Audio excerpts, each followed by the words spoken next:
also just feel like Team Falcons have kind of lost their individual flair that they had when it was Season 12 M5 as well. They've gone back to being a systemized team who would want to take the safer route. They wanted to take more risks back in the day when they won a world championship. Now it's like, all right, we can test for the first neutral objectives, we win it, and then we have an easy snowball. But if we don't, then all right, we got to come back some way. But again, it's just not taking the risk that they wanted to back in the day. That's why my mom always says, if you want to win, you got to be local. You got to be loco, man. Yeah, that's what my mom always says. She also told you to be financially responsible, and yet here we are. Look, Team Falcons on the blue side up against Bigetron Esports on the red side. First picks going to be leading over to Team Falcons this time in comparison to Bigetron Esports, and I think that I do feel like it's a testament to what the meta is kind of leading to right now. I feel like jungle speed, if we're going like hero by hero, doesn't really vary too often, and I'm curious to see whether or not Jawhead is going to be implemented for Team Falcons to kind of get back into that like high GPM for Mr. Kyle TZ. Personally, there was a draft that Ogwen did use the Jawhead, and big success.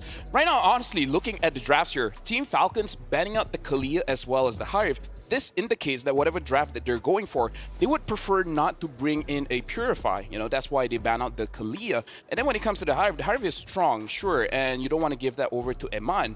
But that also means you want to use some kind of catch hero that you don't want them to be using a Purify. At least that's how I'm reading it for Team Falcons.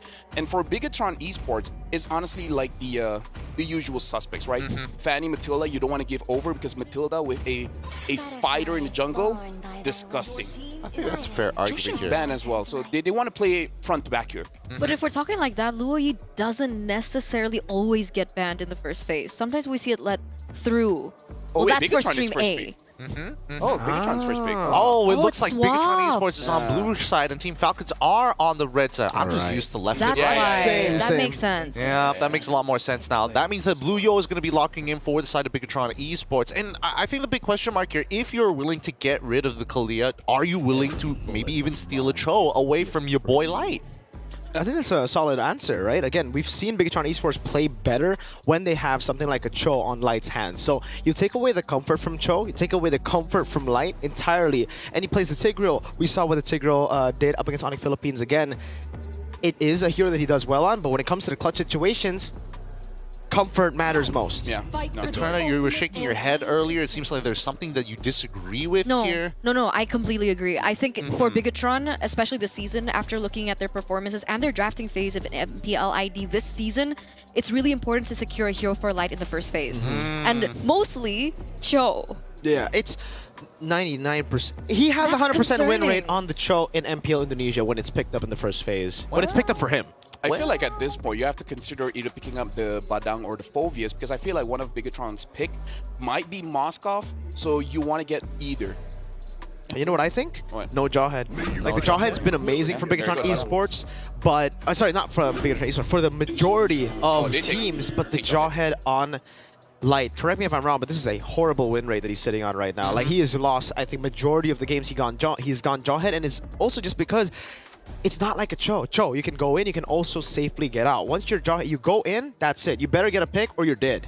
Yeah, that's the thing. If I remember correctly with the games that I casted for Bigetron Esports, it's just that when they fight, they really scatter around. Yeah. Right? So it's like a 1v1 everywhere. Exactly. So he is able to pick off someone, but the damage isn't there, so he just dies for nothing. Yeah. I feel like this is more of a give confidence to Annabelle type strategy, right? Yes. You want to put him in a situation where it's just like, okay, look, you want to build confidence, we're going to give you as many advantages as possible. At least you can do like the ultra fast clear with Light, unless they want to go for something a little bit more disruptive, but we'll see, because Lucas gets locked in for the side of Team Falcons. Keep in mind, this can be a flex pick for Team Falcons. I feel like Bigetron should look at something like the Sicilian, because honestly, their draft here doesn't really have a lot of heroes that can dive to the back. You can say that Suyo can dive to the back, but I would prefer not to.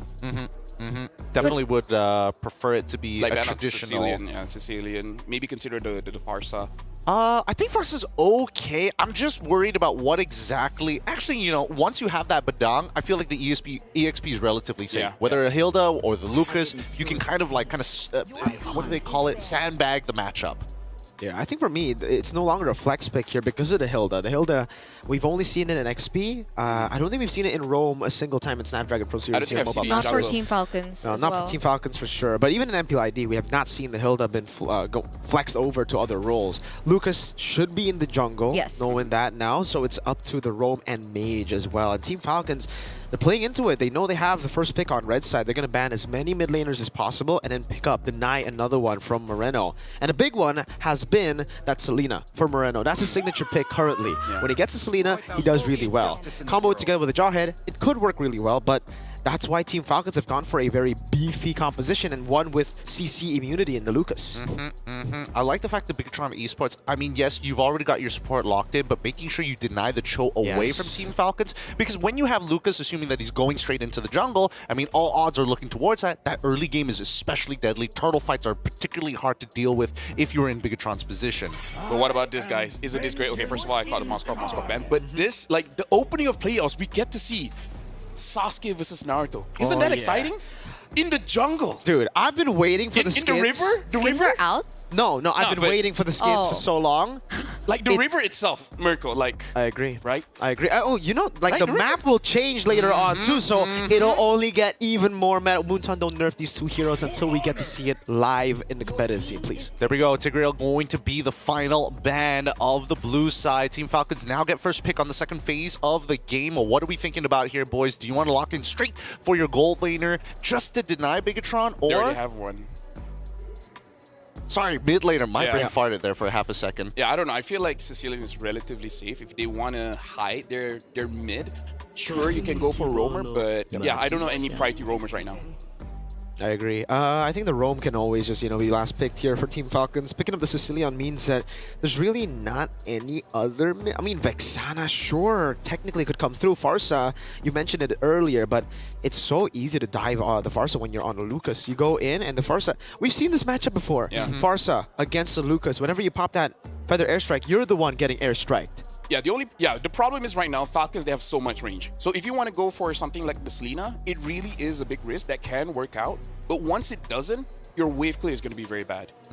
Right? Your wave clear is going to be very bad, especially because if you want your Jawhead to help out your jungler and you let Selena just solo the lane, Yeah, she can survive, but you're not getting any kill pressure.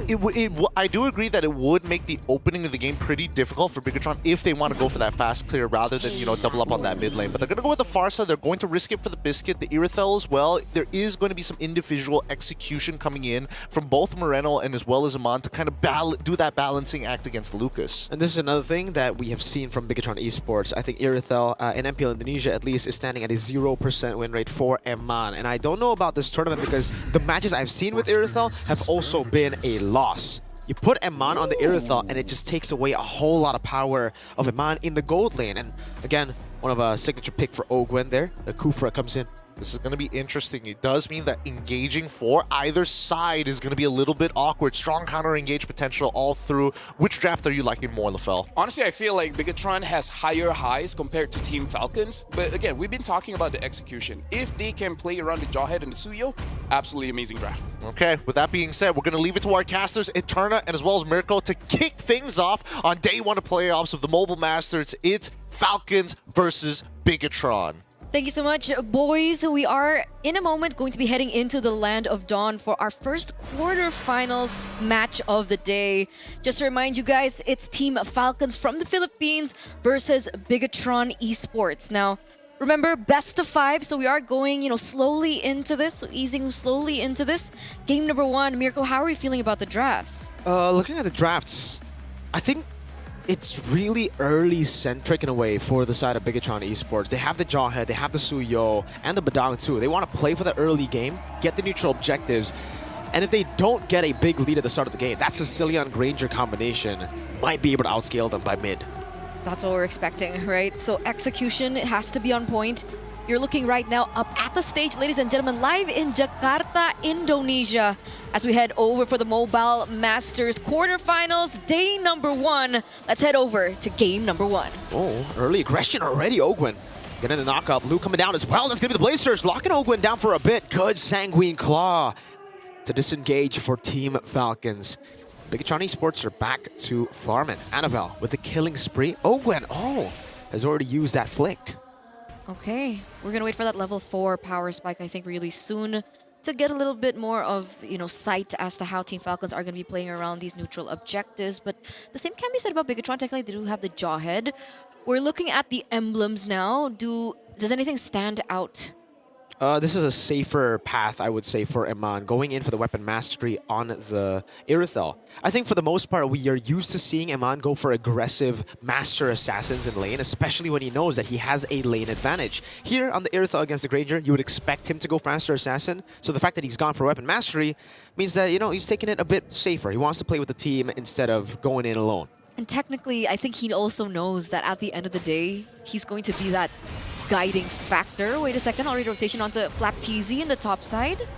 Should be able to get out, so just a little bit of damage protruding onto him. I don't think that's going to force a recall, so I think Bigetron, we're looking for a way to have a bigger say as to how these neutral objectives will go. Okay, for the airstrike coming down as well up top. It's going to be a full dive, but it's going to be first blood over for Miranda. Annabelle walking up, gets the Soul Sever count. TZ taken down too. A good start for the Red Robots. That's huge, right? This means they have full control over the neutral objective. So despite them unable to get Flap TZ earlier on, the way that Team Falcons re-engaged into that wasn't as great, and now they're going to lose control. It was a questionable initiation. Unstoppable force. Good flicker out from Flap TZ. Time's Revenge again from Ogun with the Rage too, but there's no one there to follow it up. Luke's still able to disengage. And 2 times now we've seen Ogun tunnel vision to look for Luke of all members. Is this... Wait a second, Light.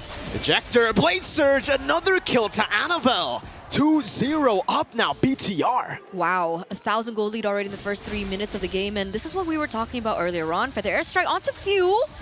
Oh! What? A solo kill for Moreno in the mid lane. Wow. Moreno on this Barca has been delivering 2-0-2 so far. And again, right, going back to the way that we were talking about Falcons, the fact that Bigetron Esports are the one that's holding on to control in this early stage of the game might be imperative to how BTR take this. Let's hope they don't go for the tilt. We do see a charge coming through from Ogun. Doesn't necessarily commit onto it. They're waiting patiently though. But Bigetron still holds that 1,500 gold lead. What a phenomenal start to the game from Bigetron Esports. All of us were talking about, again, Team Falcons having the edge in this matchup, but BTR, oh, again, Luke, able to get the ejector there with the help of Light. Gets the punch down and now a kill. It feels like a completely different team to what we saw in the group stages, Eterna. They woke up and chose violence, right? They're proving everyone wrong here. 2,000 gold lead now for Bigetron Esports. They had a very, I would say, risky draft with them, going for the Farsa, but I guess when they're making skirmishes like this, where they're not committing to a full 5v5 team fight, the dive that Team Falcons had onto Bigetron Esports doesn't necessarily pose a risk to what they're doing. And we can see that happening all over the map. It's always been Moreno and Light looking for kills with Luke as well. It's also reflected onto their KDA, and I think Annabelle should be leading 1 level, by the way. Ogun's charging, but the turtle has just been bursting. Now Ogun still decides to go in, gets pinned down now, but BTR...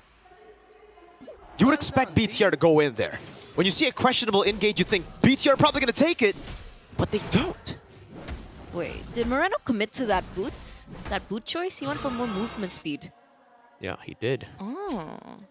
And Eterna, this is playing out exactly how you mentioned for Team Falcons. You said momentum is important. It's crucial for Falcons in terms of in-game, right? Early on, they got to get a lead. And if they don't get a lead, this is what we're used to seeing. And that's what we're seeing right now is Light is able to wait and in that bush for Ogun to walk up. Luke escaping again. Disciplined maneuvers from Bigetron. I guess at this point, Team Falcons, they have to wait on Few. Baptiste onto Annabelle. Annabelle's not having the best of time as well on his rotations. I think he's been fine. He's gotten 2 turtles rotating up top. Getting the waves as well, just matching up.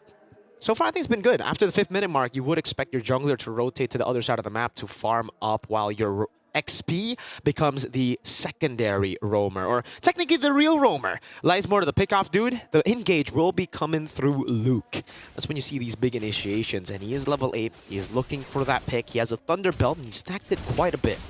Okay, now we're looking at the gold leaderboard. We are seeing that Super Marco is falling a little bit behind, but not too much. Should be able to get to that power spike quicker. Eman, 4,200. It's not bad either for Eman, actually.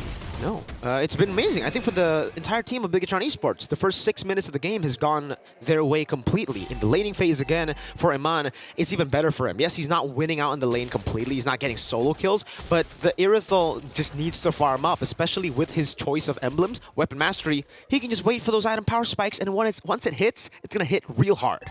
And farming they shall, already having some damage onto the upper side of the map. But you can see the rotations coming through. That's a concealed play coming through. Uh-oh, flicker out from Few already early on as Kaltisi still holds on to there. Luke gonna be caught again, but it's only just Luke as Eman dives into the back with a heavy crossbow. Annabelle caught in the back as well. Flapteezy picks up the kill. Eman still going for the free hits, but it's only onto Ogwen. Team Falcons, one team fight, and they are back. Yeah, 2-0 trade, ladies and gentlemen. Team Falcons are going to be able to pick up the neutral objective as well. And that was considering Kaltisi was 2 levels below, so that pick onto Annabelle was huge. It was an amazing way to kind of turn things around for Team Falcons PH. Great way.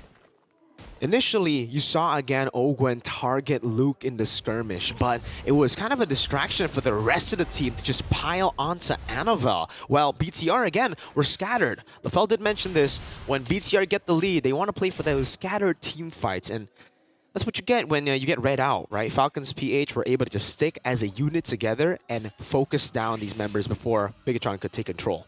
And you can see now Eman just farming it out in the bottom side of the map. There's a rotation coming through from Team Falcons. Super Marco going to be able to pick up that turret, but it should be traded back by Iridel, by Eman in the bottom side of the map. So again, both of these teams are playing it well. They're utilizing their macro. Bigetron builds. All right, let's take a look at the item builds. That's the Haas Claws with the Windtalker. So prioritizing a bit more mobility over the usual early power spike for the Irithel, right? You would expect Haas Claws, Berserker's Fury. That's a conceal from Light. Ogwen's in the bush, reads it out, pops the conceal. Light's going to be looking for it as well, but won't be able to find it. So Team Falcons have read out their rotation completely. Ogwen goes in for Charge Revenge. Luke will be able to go for the pin down with Fist Crack too. A lot of resources placed down the ejector to disengage. Kaltisi obliterated Eman there. And now the shots are coming down with the Feathered Airstrike locking onto Kaltisi. It's Flap going in deep to cancel it out. And that's the damage from the Lucas. This is one of the heroes that have been highly contested pick for Team Falcons. Kaltisi has utilized this multiple times, and you can see the comfort really reflected through his playstyle. Eman gets completely shattered out. Team Falcons are going to be able to pick up that turret as well in the mid lane, and they should have one member up as they are going to be the ones to be able to get to this Lord first. Light is in the vicinity, looks for some information. But Team Falcons don't necessarily go for the commit here. They needed to clear in that bottom side of the map first. Annabelle level 13. Meanwhile, Kaltisi is at level 12. So Annabelle has a little bit of an advantage when it comes down to the 50-50. And the gold lead is getting crazy for Super Marco. That 1,200 gold lead that you see for Team Falcons, mostly it's on Super Marco, who's currently 2,000 gold ahead against Eman. If the airstrike gets used up onto Flapteezy of all people. Fist Crack 2, Light goes in for the ejector. A big blunder for BTR. Ogwen walks in, Light is down. And it's Super Marco who gets another sack on the Sky Piercer. Those were a lot of resources utilized only to take him down. And Team Falcons, they know it. They were able to turn things around, take Light out. But it seems like Kaltisi doesn't want to go for it just yet. Focus on getting the purple buff first. Wait a second, that's a catch. Uh-oh, Tyr's Revenge and the Rage plus everything there. Both the L's of BTR taken down Light, and then Luke, a free lord over to Team Falcons. Unfortunate stuff for Bigetron. 2,000 gold lead in the first, 5 minutes of the game, and now we're down to 10 minutes. And Team Falcons are the ones holding on to the advantage. 2,000 gold lead for them. They have a Lord on the way as well. Very, very messy team fight. And this was one of the things that we did kind of mention during our pre-show and, leading to this game. The fact that Bigetron Esports in these team fights, what's the call? They're so scattered. The allocation of skills as well has been a problem throughout the Snapdragon Pro Series Mobile Masters. And the same problem is what we're seeing here in this first game. Going into the Flap TZ, again, we saw a very clean Bigetron in the early game. Yeah. That was actually the uncharacteristic BTR. Right now we're seeing more of the BTR we saw in the group stages. Very indecisive, making these desperate plays out of nowhere as well. And we saw that up against Flap TZ when the gold lead wasn't that far off. It was only 1,200 in total for Team Falcons. They decided to jump in and all in onto the guy the Falcons would want you to all in on. Now, the airstrike already opened up. Gonna be able to clear in the wave. There is still... Okay, the shield goes down. Ooh. Wait a second. Two-man stun from Luke. No one there to follow it up, though. Disconnected. BTR Amon! Very low. Gets shot down by Super Marco. Threading the needle, finding the shot. Just barely out of range, but catches it with the Sky Piercer. And that's a double kill given over to Super Marco as well. He's sitting at 5-0-2. Look at the gold lead instantly go higher for Team Falcons. The charge is there. Another Feather Airstrike, this time to clear out the wave. They'll be able to do so, but they won't be able to keep the turret in the mid lane alive. Now again is Super Marco walking up. Rhapsody, that's Sonata. Another base turret falling to the hands of Super Marco as Annabelle is left to just go and clear out those waves. First Lord, 2 inhibitor turrets. Super worth it now for Team Falcons. What is the... Why? He was looking for a play there, you know, a comeback play, but the rest of the team was not. It's the disconnect of Bigetron Esports. Always. We always see that happening. Either it's on Light or it's on Luke, but it's always these two players that seem to be not on the same page. Again, I don't know if it's a call thing, I don't know if it's a communication thing, but they don't commit to one another, and this is the result that we're getting, right? Very scattered team fights. They're giving over kills back into the enemy line. Team Falcons now 5,800 gold lead. Super Marco full item as well, by the way. Hunter Strike, Sky Piercer, the Malefic Roar, and he already has the Wind of Nature to boot. That's a 4,000 gold lead for the gold lane. Well, 3,600, but what the hell? That's ridiculous, Super Marco. Wow, Wind of Nature already, Sky Piercer. 4 sacks probably already? That's a Sea Halberd and the Malefic Roar, so even the front lines won't be able to take this damage from Super Marco. At this point, Few, Kaltizi, they're just supporting damage. It's all about Super Marco as we get into the 13th minute of the game. And right now, Oman has to clear that top side turret as well. The minions are still pushing in favor of Team Falcon's PH because of the lack of inhibitor turret. Wait a second. Again, you can see Ogun walking up, able to find Light there with Times Badge and the range of the back line. It's going to be a flicker out for Miranda. Luke gunned down by Super Marco. And Team Falcons get everything. Am out of the bush. Recall safely, almost got caught by a raging Kaltizi. That was so close. What? If he got taken down, this would end up much, much worse. Still though, Bigetron Esports are functioning on hyperdrive here as they have to try and look for a defense without Luke as well as Light. It's 9 seconds for him to respawn back into the game. Wind of Nature still available for Super Marco. Great response from BTR there. You saw the angle. No Wind of Nature for Super Marco, but they still have a big Lord coming down. Oakland taking out Annabelle, finding the assassination to the side, dodging away from the Sanguine Claws as well, as that's going to be the mid lane with the Lord dealt with. Bottom lane, it's a turret siege down by Falcons very slowly, but surely.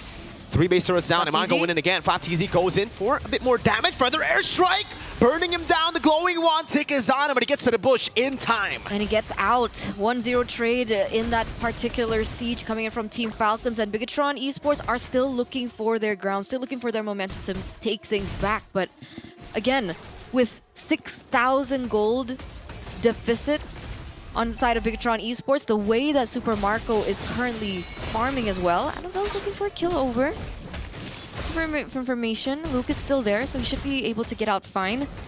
What do they rely on now for Bigetron? Do they wait for the power spike coming from Iman? I mean, technically he already has 4 items.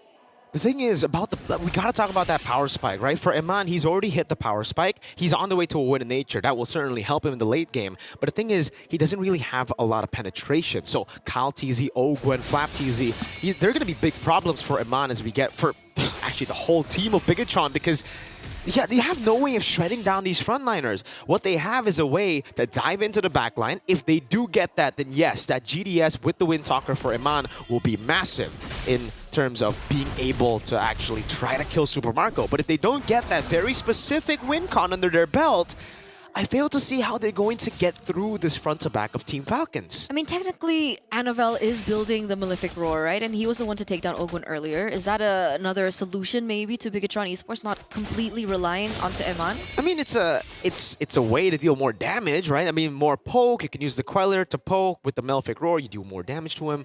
But in the late game, you're going to have to rely on your goal laner for the most part to be the one dealing out damage to the front line. The fact that they have gone for kind of like an assassin build for this Irithyll means they don't want to. They don't want to go and deal with the frontliners first, which is, again, very risky. Maybe if they had a Lo Yi, could have been less risky because that's what the playstyle is. Currently, it relies heavily on execution. That's what it means.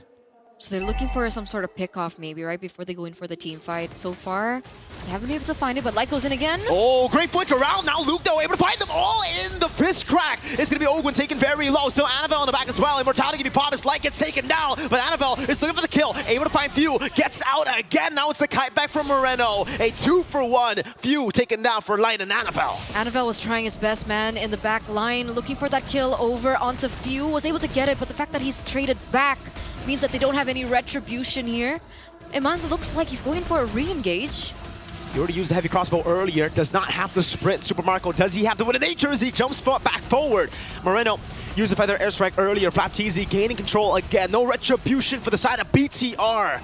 Iman trying to look for this. Calteezy is getting whipped down. Now it's going to be Ogwen with the Tarn's Revenge and the Rage, finding Luke to give Marco a legendary, as that's Iman jumping to the back with the Wind of Nature as well. A saving grace, perhaps, but Flapteezy is going to chase him down. Now looking for those shots onto Iman. He buys the immortality, but no one's there to save him. Feather airstrike comes in, takes no one down. Super Marco with Kyle Teasy gets the last hit down on Moreno. And now it's up to Light and Annabelle. Another round of BTR versus Falcons. Annabelle walking up. Immortality down for Super Marco. No One in Nature used up as well to shut down for Annabelle. He finds the immortality in time. Jumps back in now onto Few. But the Bat Feast damage. That DOT was on it. Bad Impact 2. Meanwhile, the minions in the base will end the game for Team Falcons. Team Falcons 1-0 now for Bigetron Esports. Very, very messy, but Few has been underperforming. Calteezy's been underperforming, but one man who has never underperformed is the man you see right here on your screen. So the fact that Falcons PH here, they understood what failed in the group stage, not getting Super Marco's pick in the first phase, not getting him on a strong pick. They've adjusted, and you can see how much of a monster this guy still is. Oh, yeah. Yep, Super Marco, absolutely disgusting. Again, he wasn't the main target coming in from the side of Bigetron, but I also got to give props for the trigger finger himself. Ogwen, he was able to actually open those big moments to find the elbow of Bigetron and kind of snap the joint in half. Yeah, honestly, like in this game, it really is about the way that I see it. Falcons, they understood how to move around the map. And in Bigetron, they try to win with overwhelming force. So once that force is no longer there, it takes some time for them to readjust, be like, okay, hold on, we don't have enough damage.